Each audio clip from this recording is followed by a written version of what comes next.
मी कैलास सोनवणे आपले हार्दिक स्वागत करतो। सुरुवातीला पाहूया 24 तासातील ताज्या घडामोडी। स्थानिक गुन्हे अन्वेषण शाखेच्या पथकाने आयशर वाहनातून जनरेटरच्या आड होणारी मद्याची बेकायदेशीर तस्करी रोखली।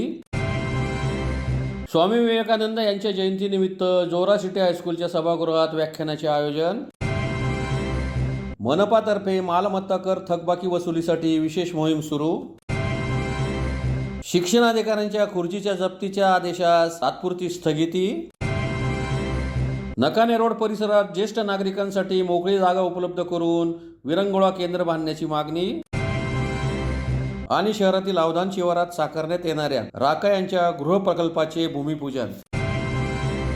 आता बातमीपत्र विस्ताराने। सुरत नागपूर महामार्गावर शहरातील सुरत बायपास रोडवर आयशर वाहनातून जनरेटरच्या आड बेकायदेशीर मद्याची होणारी तस्करी स्थानिक गुन्हे अन्वेषण शाखेच्या पथकाने रोखत आयशरसह 16,17,000चा मुद्देमाल जप्त करण्यात आला आहे। नागपूर सुरत महामार्गावर शहरातील धुळे बायपास रोडवर आयशर वाहनातून जनरेटरच्या आड बेकायदेशीरपणे होणारी मद्याची तस्करी स्थानिक गुन्हे अन्वेषण शाखेच्या पथकाने रोखली असून सुमारे 4 लाखांच्या मद्यासह 16,17,000चा मुद्देमाल जप्त करण्यात आला आहे। याबाबत अधिक माहिती अशी की दिनांक 17/1/2025 रोजी स्थानिक गुन्हे अन्वेषण शाखेचे पोलीस निरीक्षक श्रीराम पवार यांना गोपनीय बातमी मिळाली होती की आयशर क्रमांक MS17 BY 1052 हिचे कमिन्स कंपनीचे पॉवर जनरेटरमध्ये दमन येथून बेकायदेशीररित्या विनापरवाना विविध कंपनीची विदेशी दारू व बिअर बाटल्या भरून धुळे मार्गे गुजरात राज्यात घेऊन जाणार आहे। त्यानुसार स्थानिक गुन्हे अन्वेषण शाखेच्या पथकाने सापळा लावला। पथकास दिनांक 17/1/2025 रोजी दुपारी 12 वाजेच्या सुमारास सुरत बायपास रोडवरील खानदेश कॅन्सर सेंटर समोरील महामार्गावर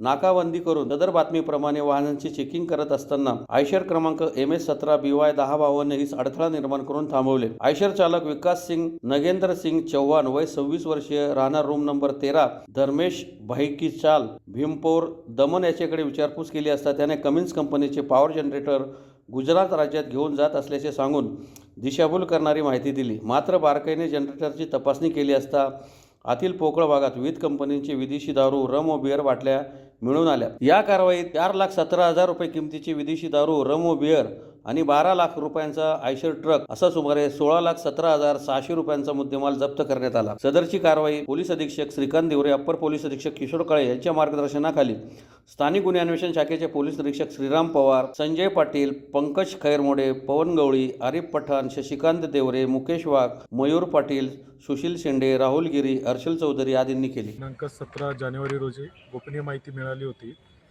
दीव दमन या केंद्रशासित प्रदेशातून फक्त केंद्रशासित प्रदेशामध्ये विक्रीसाठीचा परवाना असताना सुद्धा एका आयशरमध्ये विदेशी मद्य हे धुळे जिल्ह्यातून गुजरातकडे जाणार आहे।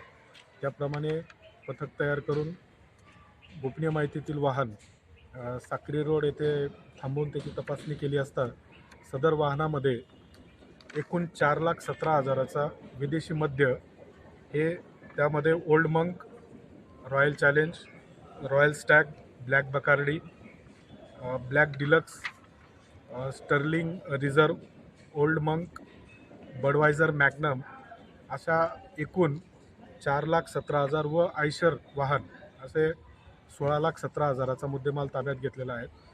सदर अवैध दारू तस्करांनी ही दारू कमिन्स कंपनीचे पॉवर जनरेटर याचा आतील भाग रिकामा करून त्याच्यामध्ये लपवून हा मुद्देमाल ते वाहतूक करून घेऊन जात होते।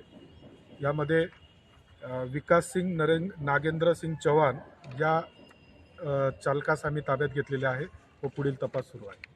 भारत विकास परिषद पश्चिम क्षेत्र देवगिरी प्रांत धुळे शाखेतर्फे स्वामी विवेकानंद यांच्या जयंतीनिमित्त जोरा सिटी हायस्कूलच्या सभागृहात व्याख्यानाचे आयोजन करण्यात आले होते। भारत विकास परिषद क्षेत्र देवगिरी प्रांत धुळे शाखेतर्फे भारत मातेचे सुपुत्र स्वामी विवेकानंद यांच्या जयंतीनिमित्त स्वामी विवेकानंद जीवनसृष्टी व्याख्यानाचे जोरा सिटी हायस्कूलच्या सभागृहात शुक्रवारी सायंकाळी आयोजन करण्यात आले होते। मान्यवरांच्या हस्ते प्रतिमा पूजन करून कार्यक्रमास सुरुवात करण्यात आली। यावेळी प्रसिद्ध व्याख्याते CA प्रकाश पाठक यांनी स्वामी विवेकानंद जीवनसृष्टीवर उपस्थितांना मार्गदर्शन केले। या प्रसंगी संस्थेचे अध्यक्ष युवराज करणकाळ, राजेश वाणी, अजय कासोदेकर यांच्यासह भारत विकास परिषदेचे सर्व सदस्य व परिवार मोठ्या संख्येने उपस्थित होते।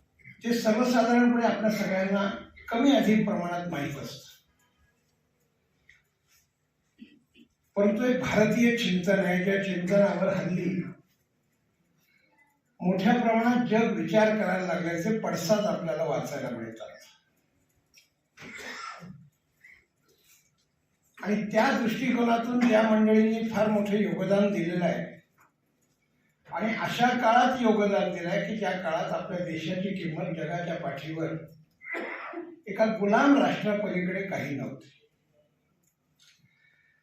काळ कठीण असतो,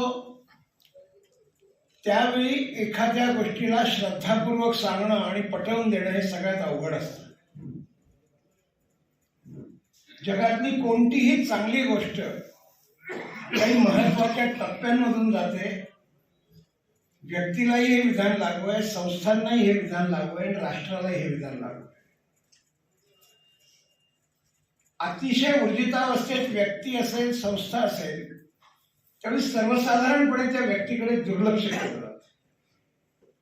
स्वामीजी जगाच्या व्यासपीठावर माहीत नव्हते, म्हणजे क्षणभर असं विधान केलं की ते 1893 साली शिकागोला व्याख्यानासाठी गेले नसते. त्यांचा 1902चा मृत्यू आहे. तर आज स्वामीजी जगाच्या व्यासपीठावर जेवढ्या प्रमाणात माहीत झालेले आहेत तेवढ्या प्रमाणात माहीत झाले असण्याची शक्यता जवळजवळ नव्हती. साठी जाण्याच्या काही दिवस अगोदर खर्डीच्या महाराजांना एक विशेष अशा पद्धतीचा कौटुंबिक लाभ झाल्यामुळे त्यांनी स्वामीजींचं नाव हे विवेकानंद ठेवलं. म्हणजे जगाला जे विवेकानंद माहिती आहे त्यांचं आयुर्मान 9 वर्षाचं आहे. एकूण आयुर्मान 39 वर्षाचं विवेकानंदांचं आणि 30व्या वर्षी हे नाव मिळालेलं आहे. ते पाळण्यातलं नाव आईने ठेवलं बिले, मग वीरेश्वर, मग नरेंद्र, मग नरेंद्रनाथ, असं त्यांच्या वेगवेगळ्या नावांचा प्रवास आहे. विवेकानंद हे नाव त्यांना वयाच्या 30व्या वर्षी 29-30व्या वर्षी मिळालेलं आहे. जगाच्या पाठीवर त्यांना इतकं मोठं नाव त्या कालखंडात व्हावं ज्या कालखंडात भारताकडे दुर्लक्ष होतं. व्यक्ती जेव्हा माहीत नसते, संस्था जेव्हा माहीत नसते, नावारूपाला आलेली नसते, तेव्हा दुर्लक्ष असतं. कालांतराने असं वाटतं ही मंडळी काय करणार, ही व्यक्ती काय करणार आहे. म्हणून त्याच्या जीवनातला दुसरा टप्पा असा असतो की मंडळी त्यांची काही वेळा गंमत करतात. दुर्लक्ष नावाच्या विषयाचं स्वरूप काही वेळा टिंगल नावाच्या विषयात होतं. हे काय करतील बा. तुम्ही माझं हे वाक्य जगातल्या कोणत्याही मोठ्या ऑर्गनायझेशनसह वर्तमानातल्या त्या कोणत्याही संस्थेला लावून बघा, नावांचा उल्लेख करण्याचं कारण नाही. मग टप्पा असा येतो की दुर्लक्ष झालं, थोडं टिंगल झाले तरी माणसं वाढतायत बा. मग त्यांच्यावर टीका सुरू होते. मग चौथा टप्पा, तेही पचवलं की त्याच्या वाट्याला कौतुक येतं. आणि मग 5व्या टप्प्यामध्ये त्यांचा गौरव व्हायला लागतो. धुळे महानगरपालिकेतर्फे मालमत्ता कर थकबाकी वसुलीसाठी विशेष मोहीम सुरू करण्यात आले. शनिवारी चाणक्य डेव्हलपर्स व आकाश ट्रेडर यांच्याकडे जप्तीसाठी पथक गेले असता त्यांनी धनादेश दिल्यामुळे जप्तीची कारवाई स्थगित करण्यात आली. धुळे महानगरपालिकेतर्फे शहरात मालमत्ता थकबाकी कर वसुलीसाठी विशेष मोहीम राबवली जात आहे. शनिवारी शहरातील फुलवाला चौक परिसरातील चाणक्य डेव्हलपर्स व आकाश ट्रेडर्स यांच्याकडे जप्ती पथक वसुलीसाठी गेले असता त्यांनी धनादेश दिल्यामुळे जप्तीची कारवाई स्थगित करण्यात आली. शहरातील फुलवाला चौक येथील चाणक्य डेव्हलपर्स यांच्याकडे 5 लाखाहून अधिक थकबाकी असल्याने जप्ती पथक कारवाईसाठी गेले असता चाणक्य डेव्हलपर्स कडून धनादेश देण्यात आला, त्यामुळे सदर कारवाई स्थगित करण्यात आली. तसेच शहरातील आकाश ट्रेडर्स यांच्याकडे देखील 1 लाखाहून अधिक थकबाकी असल्याने जप्ती पथकाने कारवाईसाठी गेले असता मालकाकडून धनादेश देण्यात आल्याने तिथेही कारवाई स्थगित करण्यात आली. यापुढेही आयुक्त तथा प्रशासक अमिता दगडे पाटील यांच्या आदेशान्वये जप्तीची कारवाई सुरूच राहील. तरी थकबाकीदारांनी मालमत्ता कराची थकबाकी भरावी असे आवाहन मनपातर्फे करण्यात आले आहे. सदरची कारवाई अधीक्षक शिरीष जाधव, निरीक्षक सुनील सुडके,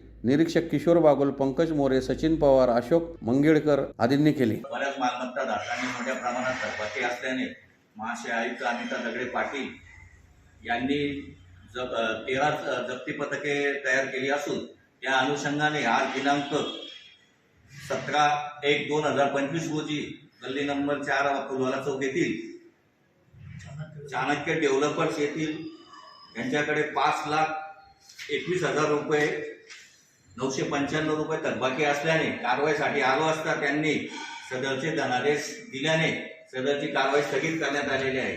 तसेच देवपूर विभागातील चावरा स्कूल यांच्याकडून 5 लाख रुपयाचा धनादेश प्राप्त झालेला आहे.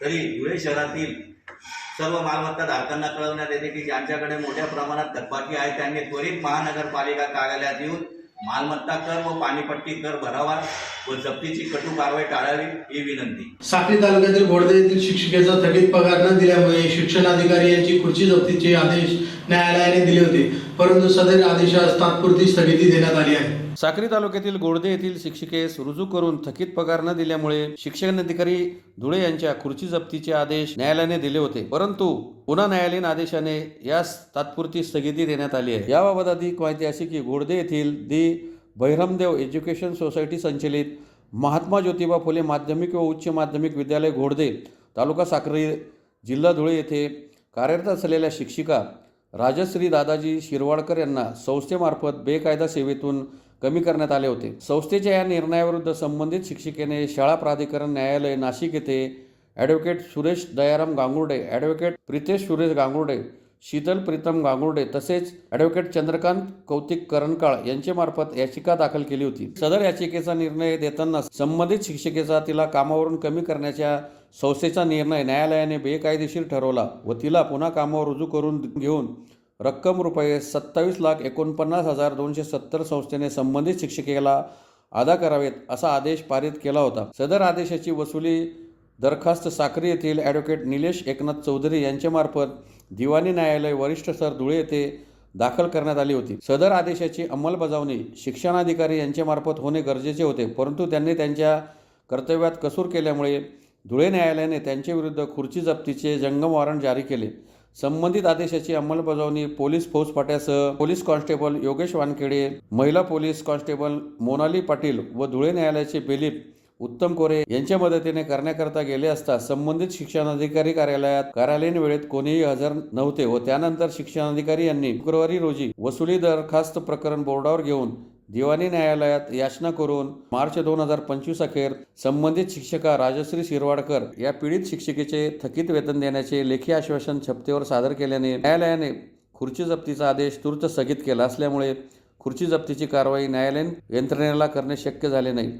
त्या संदर्भात वसुली दरखास्त प्रकरणातील वकील ॲडव्होकेट निलेश एकनाथ चौधरी यांना व पीडित शिक्षिकेला शिक्षणाधिकारी यांनी त्यांच्या कार्यालयात बोलावून लवकरात लवकर थकीत वेतन मिळवून देण्याचे आश्वासन दिले आहे. थकीत वेतन मिळवून देण्याकरता शिक्षणाधिकारी यांनी सकारात्मक भूमिका दर्शवल्यामुळे शिक्षणाधिकारी धुळे यांच्या विरुद्धची खुर्ची जप्तीची कठोर कारवाई टाळण्यात आली आहे. गोडदे येथील दी बहिरमदेव एज्युकेशन सोसायटी येथे कार्यरत असलेल्या शिक्षिका राजश्री शिरवाडकर यांना कारण नसताना निलंबन करण्यात आलं. यास्तव त्या स्कूल ट्रिब्युनल नाशिक येथे त्यांनी ॲडव्होकेट श्री गांगुर्डे, श्री प्रीतम गांगुर्डे, सौ शीतल प्रीतम गांगुर्डे पाटील आणि ॲडव्होकेट करंका यांच्यामार्फत याचिका दाखल केली होती. निलंबित शिक्षिका राजश्री शिरवाडकर यांची याचिका माननीय शाळा प्राधिकरण न्यायालयाने मंजूर केलेली. त्यास्तव न्यायालयाने 27,49,270 रुपये वसुलीचा आदेश पारित केला होता. तो वसुलीचा आदेश माझ्यामार्फत दिवाणी न्यायालय धुळे येथे दाखल करण्यात आलेला होता. त्यास्तव याआधीही शिक्षणाधिकारी धुळे यांच्यावर ती जबाबदारी टाकण्यात आली होती की त्यांनी संबंधित संस्थेकडून ती रक्कम वसूल करून द्यावी. याआधी 11 नोव्हेंबरपर्यंत त्यांना मुदत देण्यात आली होती खुर्ची जप्तीचा आदेश केल्यानंतर, पण त्यांनी ती कारवाई वेळेत पूर्ण केली नाही, म्हणून खुर्ची जप्तीचा आदेशाचं वॉरंट जंगम वॉरंट पुन्हा काढण्यात आलं. त्यास्तव आज आम्ही वॉरंट बजावणीसाठी खुर्ची जप्तीच्या वॉरंटसाठी आज शिक्षणाधिकारी कार्यालयात आलो, पण कार्यालयात वेळेत ते हजर नव्हते. आम्ही सखोल तपास केला असता शिक्षणाधिकारी कार्यालयातील कर्मचारी आणि घोडदे येथील संस्थेतील कर्मचारी यांनी एकत्र मिळून आज दिवाणी न्यायालय धुळे येथे विनवण्या केल्या की आमचं वॉरंट स्थगित करण्यात यावं. त्यास्तव त्यांना धुळे न्यायालयाने दिवाणी न्यायालयाने 31 मार्च 2025 अखेरपर्यंत लेखी हमीवर एक मुदत दिलेली आहे. तोपर्यंत आजचं जे खुर्ची जप्तीचं वॉरंट आहे ते स्थगित करण्यात आलेलं आहे. म्हणून आज काही पुढची जप्तीची कारवाई आम्हाला करता आली नाही. आम्हाला खात्री आहे की आशा आहे की काहीतरी आमच्या बाबतीत पॉझिटिव्ह घडेल. धुळे शहरातील नकाने रोड परिसरातील ज्येष्ठ नागरिकांसाठी मोकळी जागा उपलब्ध करून विरंगुळा केंद्र बांधावे अशी मागणी सेवाभावी प्रतिष्ठानतर्फे आमदार राघवेंद्र बदाने यांना निवेदनाद्वारे करण्यात आले. धुळे शहरातील नकाने रोड परिसरात ज्येष्ठ नागरिकांसाठी मोकळी जागा देऊन विरंगुळा केंद्र बांधावे अशी मागणी सेवाभावी प्रतिष्ठानतर्फे आमदार राघवेंद्र बदाने यांना निवेदनाद्वारे करण्यात आली आहे. निवेदनात म्हटले आहे की शहरातील बिजली नगर, नंदनवन, श्रीनाथ नगर, एकता नगर, कोर्ट कॉलनी, माध्यमिक शिक्षक सोसायटी अशा विविध कॉलन्या असून त्यातील रहिवाशांच्या सामाजिक व सांस्कृतिक कार्यक्रमासाठी मोकळ्या जागेची नितांत आवश्यकता आहे. सदर मोकळ्या जागेवरील आमच्या प्रस्तावास माजी नगरसेवक निशा पाटील व नरेश चौधरी प्रभाग क्रमांक 1 यांनी देखील शिफारस केलेली आहे. सर्वे नंबर 90/1 ब 2 वलवाडीच्या ओपन स्पेस मध्ये ज्येष्ठ नागरिकांच्या सामाजिक व सांस्कृतिक कार्यक्रमासाठी वॉल कंपाऊंड करून पेवर ब्लॉक बसून त्या जागेत विरंगुळा केंद्र, ओपन जिम व गार्डन झाल्यास असंख्य वयोवृद्धांना त्याचा लाभ मिळू शकेल. वरील मोकळ्या जागेत नागरिकांच्या मागणीनुसार प्रस्तावास मंजुरी द्यावी अशी मागणी करण्यात आली आहे. यावेळी अध्यक्ष हरिश्चंद्र मिसाळ, उपाध्यक्ष सतीश भोकरे आदी उपस्थित होते. नमस्कार, जय श्रीराम. मी हरिश्चंद्र विश्राम मिसाळ, सेवाभावी ज्येष्ठ नागरिक संघाचा अध्यक्ष. गेल्या 2 वर्षापासून आमच्या या ज्येष्ठ नागरिकांसाठी आमच्या नकाने रोड परिसरात कोणत्याही प्रकारचं विरंगुळा केंद्र उपलब्ध नाही. सदर विरंगुळा केंद्र होण्यासाठी आम्ही गेल्या 2 वर्षापासून महापालिकेकडे पाठपुरावा करीत आहोत, परंतु आज तागायत कोणत्याही प्रकारची कार्यवाही महापालिकेकडून झालेली नाही. त्यामुळे आम्ही आमच्या धुळे ग्रामीणचे विद्यमान आमदार आदरणीय भैयासाहेब राघवेंद्र पाटील बदाने यांच्याशी संपर्क साधण्याचा प्रयत्न केला. त्यांना आम्ही निवेदन दिले की कृपया आमच्या सर्वे नंबर 90/1 ब 2 वलवाडी या शिवारातील ओपन स्पेसला वॉल कंपाऊंड करून पेवर ब्लॉक बसवून विरंगुळा केंद्र निर्माण झाल्यास नकाने रोड परिसरातील सर्व ज्येष्ठ नागरिकांना त्याचा लाभ मिळू शकेल. या निमित्त आपण आम्हाला योग्य ते सहकार्य करून आम्हाला सदरहू विरंगुळा केंद्रात मंजुरी मिळवून द्यावी अशी विनंती आज आम्ही आमच्या सेवाभावी प्रतिष्ठानच्या वतीनं त्यांना केलेली आहे. धन्यवाद.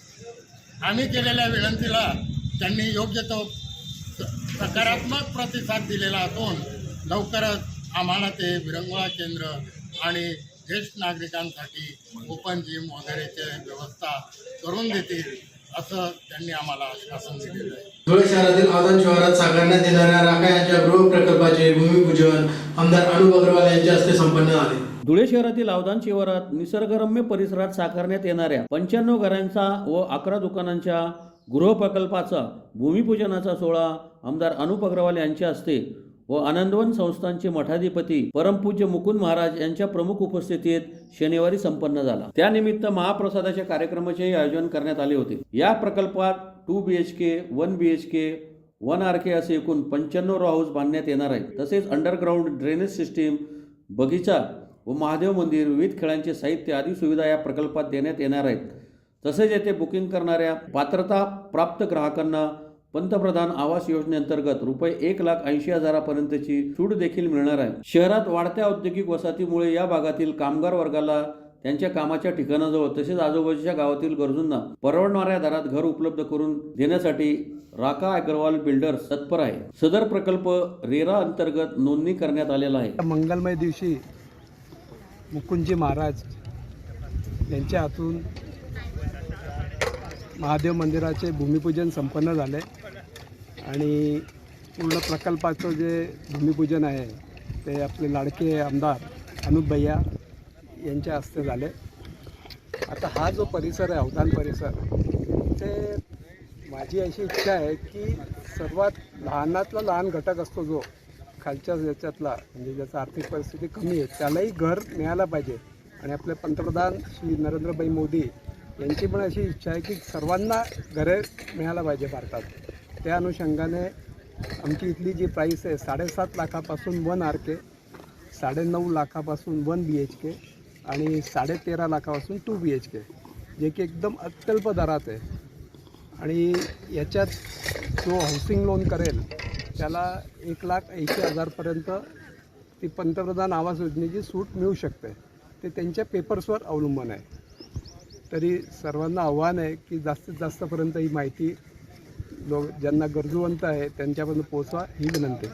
सुमारे किती इथे हा जो ॲड्रेस आहे अवधान गावापासून 400 मीटरवरती आणि मनुदेवी मंदिरच्या बिलकुल समोर. मनुदेवी मंदिर म्हणजे खूप जुनं मंदिर आहे, तिखी रोडला आहे. म्हणजे मोहाडी तिखी रोड जो आहे त्याच्यामध्ये मनुदेवी मंदिर लागतं, त्याच्या बिलकुल समोर हे काम चालू आहे. पुन्हा एक नजर ठळक घडामोडींवर. स्थानिक गुन्हे अन्वेषण शाखेच्या पथकाने आयशर वाहनातून जनरेटरच्या आड होणारी मद्याची बेकायदेशीर तस्करी रोखली.